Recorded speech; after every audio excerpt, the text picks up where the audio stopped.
नमस्कार प्रणाम साथियों।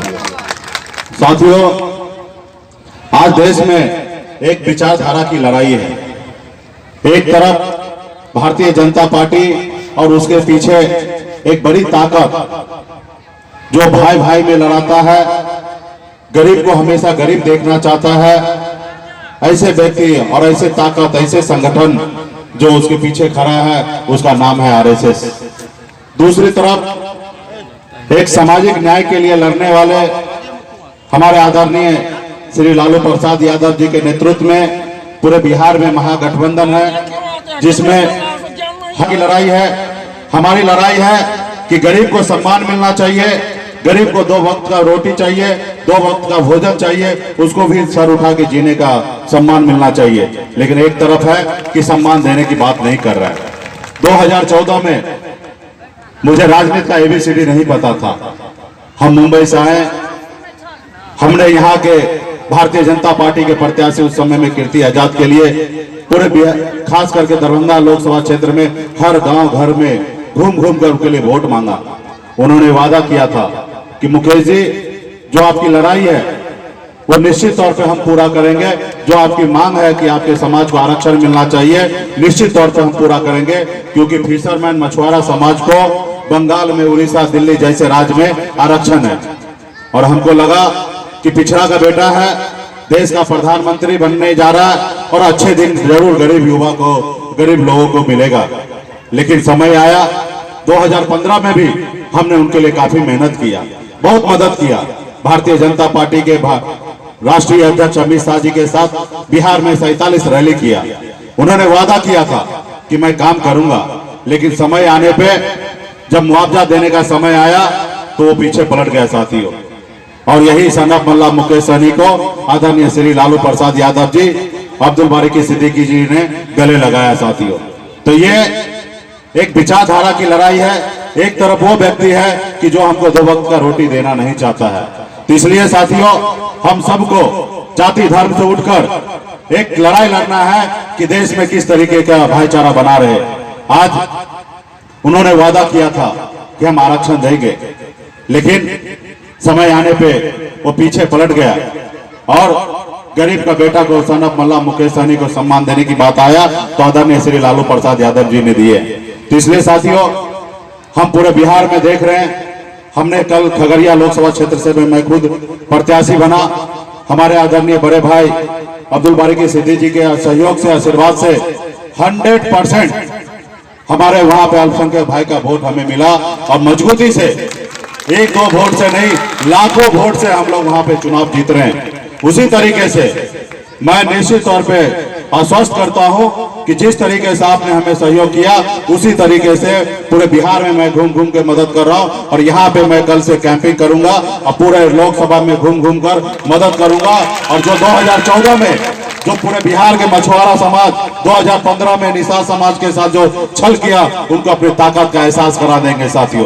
तो इसलिए हम लोगों को एक विचारधारा की लड़ाई लड़ना है साथियों। एक तरफ मोदी जी ने नारा दिया था कि हर युवा को 2 करोड़ नौकरी देंगे। आज आप एक पंचायत में घूम जाइए, आपको 10 नौकरी भी नहीं मिलेगा। और 2 करोड़ का मतलब हुआ 5 साल में 10 करोड़ नौकरी। और 10 करोड़ नौकरी का मतलब हुआ कि एक पंचायत में 1000 सरकारी नौकरी। और 1000 सरकारी नौकरी की जगह आपके पंचायत में 10 सरकारी नौकरी 5 साल में नहीं मिला है। इस तरीके के झूठ बोला। दुनिया में अगर कोई झूठ बोलने वाला सबसे बड़ा व्यक्ति अगर होगा, अगर किसी को मेडल अगर मिले तो हमारे देश के प्रधानमंत्री मोदी जी को मिलेगा, क्योंकि वो दुनिया में सबसे ज्यादा झूठ बोलने वाला व्यक्ति है। तो साथियों, हम लोगों को और कई जगह कार्यक्रम है। मैं तो आपका ही बेटा, आपका भाई, आपका चाहता, मैं आपके जिला से, दरभंगा से, सुपौल से हूँ। आप लोगों के बीच में हमेशा रहता हूँ। यहाँ हमारे आदरणीय बड़े भाई उपेंद्र कुशवाहा जी आए हैं, आप लोगों के बीच में रखेंगे। मैं तो आप लोगों के बीच में हूँ और हमेशा रहूंगा। बहुत बहुत धन्यवाद, बहुत बहुत धन्यवाद। माताएं, बहनें, सम्मानित अभिभावकगण, कुछ लोग खड़े हैं, कुछ लोग बैठे हैं, भाइयों, मित्रों और मीडिया के बंधुओं, समय कम है क्योंकि एक दिन में कई सभाओं को कई क्षेत्र में जाकर संबोधित करना पड़ता है। वैसे भी गर्मी भी ज़्यादा है, एक तो मौसम की गर्मी, ऊपर से जो नौजवान मित्र लोग खड़े हैं इनकी जवानी की गर्मी और फिर चुनाव की गर्मी, अब सब गर्मी एक साथ टकरा रही है। सब गर्मी की टकराहट से कुछ न कुछ तो निकलना है, जो निकलेगा। और जो जुमलेबाज लोग हैं उनको स्वाहा करने का काम यही गर्मी करेंगे। देखिए, इनको स्वाहा करना जरूरी है। हम तो बहुत नजदीक से देख कर आए हैं ना, एनडीए में रह कर आए हैं। सिद्दीकी साहब वगैरह तो बाहर से देखते रहे, लेकिन हम तो अंदर जाकर देख कर आए हैं क्या है इनका अंदर और क्या है इनका बाहर। तो आप लोग भी देख रहे हैं, अंदर इनका अलग है, बाहर अलग है। रामलीला इस इलाके में तो ज्यादा ही, हम लोगों के इलाके में यही से लोग रामलीला मंडली के लोग जाते हैं, तो इस इलाके के लोगों का ज्यादा अनुभव है। रामलीला आप लोगों ने देखा है ना, रामलीला जब होता है, मंच सजता है, पर्दा लगा रहता है, पर्दा जब उठता है तो एक व्यक्ति, सब पात्र होते हैं उसमें, एक व्यक्ति सीता का रूप धारण करके आता है। माता सीता का रूप धारण करके, अब देवी का रूप धारण करके, सुंदर देवी सीता मैया का रूप धारण करके माताएं बहनों जो देखती रहती है रामलीला, तो सर झुका लेती है सीता जी को देख करके। इतना सम्मान देवी का रूप है। तो पर्दा के बाहर उनका रूप देवी का, लेकिन उल्टी सीता जी को पर्दा के पीछे जाकर अगर देख लीजिए तो वही सीता जी सिगरेट पीती हुई रहती है। बस यही भारतीय जनता पार्टी का चेहरा है। अंदर सब कर्म को कर्म, अब बाहर में ऐसा कि भगवान के रूप है, देवी के रूप में है। यही भारतीय जनता पार्टी है। तो देवी वाला जो रूप है वो तो जनता के सामने आते हैं लोग, मंच पर आप लोग देखते हैं। और सिगरेट वाला रूप है हम अंदर देख कर आए हैं। इंडिया में हम थे ना, मंत्री थे उनके साथ, वो अंदर हम देख कर आए। और कभी कभी प्रदर्शन भी लोग करते हैं। हमारे साथ ही मंत्री, अभी भी मंत्री हैं, भारतीय जनता पार्टी के नेता हैं, बेगूसराय से चुनाव भी लड़ रहे हैं। कई बार उन्होंने कहा कि भारतीय जनता पार्टी को जो वोट नहीं देगा उसको पाकिस्तान भेज दे। अरे भैया आप चिंता मत कीजिए, महागठबंधन बन गया, सन ऑफ मला, उपेंद्र कुशवाहा, मांझी जी, कांग्रेस पार्टी, लालू यादव जी तो है ही। अब हम लोग मिलकर आपको रेगिस्तान भेजेंगे, आप क्या लोगों को पाकिस्तान भेजेंगे। अब चिंता करने की जरूरत नहीं है, चाहे दलित भाई हो, महादलित भाई, अति पिछड़े भाई, अल्पसंख्यक जमात के लोग, या ऊंची जाति के भी जो गरीब लोग हैं, न्याय पसंद लोग हैं, उनके लिए चिंता की बात नहीं है। हम लोग आ गए हैं। इनका अंदर का रूप जो है, देखिए हम मंत्री थे इनके साथ, अभी प्रधानमंत्री जी आए थे अररिया फॉरबिसगंज में। अब उनको डर सता रहा है, जो रिपोर्ट जा रही है कि चुनाव बिहार में नहीं जीतने वाले हैं, डर सताने लगा है। तो अब बोलते हैं, उस दिन फॉरबिसगंज में भी बोले, जो अखबार में कल होकर बड़े अक्षरों में खबर छपी, आरक्षण समाप्त नहीं होगा, आरक्षण समाप्त नहीं होगा, उनका बयान था। एक तरफ तो स्टेज पर पर्दा के बाहर जिसकी बात हम कर रहे हैं, आरक्षण समाप्त नहीं होगा बोल रहे हैं। और हम लोग भी यही मानकर पिछली बार चुनाव में उनके साथ गए थे। नरेंद्र मोदी जी पिछली बार कहते थे कि हम पिछड़ा समाज से आते हैं, पिछड़ा समाज से आते हैं, इसलिए हमको वोट दीजिए। हम लोगों को भी लगा था कि हम लोग तो जननायक कर्पूरी ठाकुर जी के स्कूल के विद्यार्थी हैं, सिद्दीकी जी की तरह हम भी जननायक कर्पूरी ठाकुर जी के स्कूल के विद्यार्थी हैं। तो हमको भी बड़ा अच्छा लगा था कि चलिए कोई पिछड़ा समाज, अति पिछड़ा समाज का व्यक्ति पहली बार हिंदुस्तान का प्रधानमंत्री बनना चाहता है, तो इसकी मदद कर दो। तो हम लोग भी उनके साथ हो गए। हमको भी लगा था कि पिछड़ा समाज से आते हैं, वाकई कुछ करेंगे दलितों के लिए, पिछड़ों के लिए।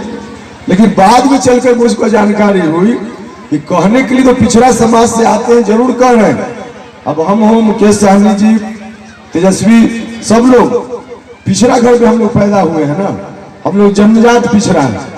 नरेंद्र मोदी जी के बारे में बाद में पता चला कि गुजरात की सरकार ने एक निर्णय करके बाद में उनकी जाति को पिछड़ा वर्ग में शामिल कर दिया। नरेंद्र मोदी जी कहने के लिए पिछड़ा है, जन्मजात पिछड़ा तो है ही नहीं है जन्मजात पिछड़ा।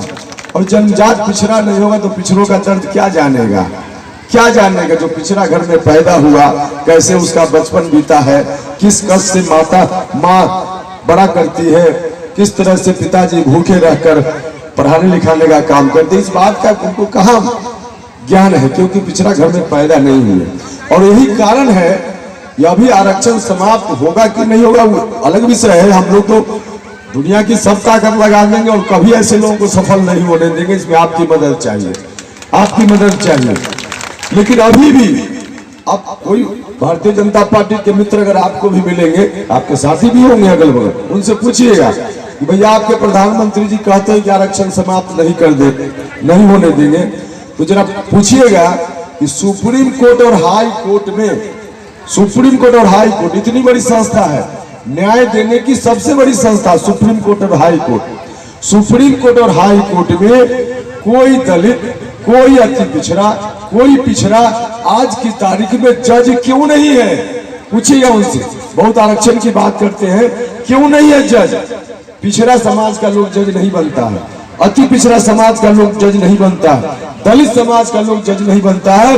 यहाँ तक कि जो ऊंची जाति के गरीब लोग हैं, उस परिवार का भी कोई बच्चा पढ़ने में चाहे जितना तेज हो, उनके परिवार के बच्चे भी जज नहीं बन सकते हैं।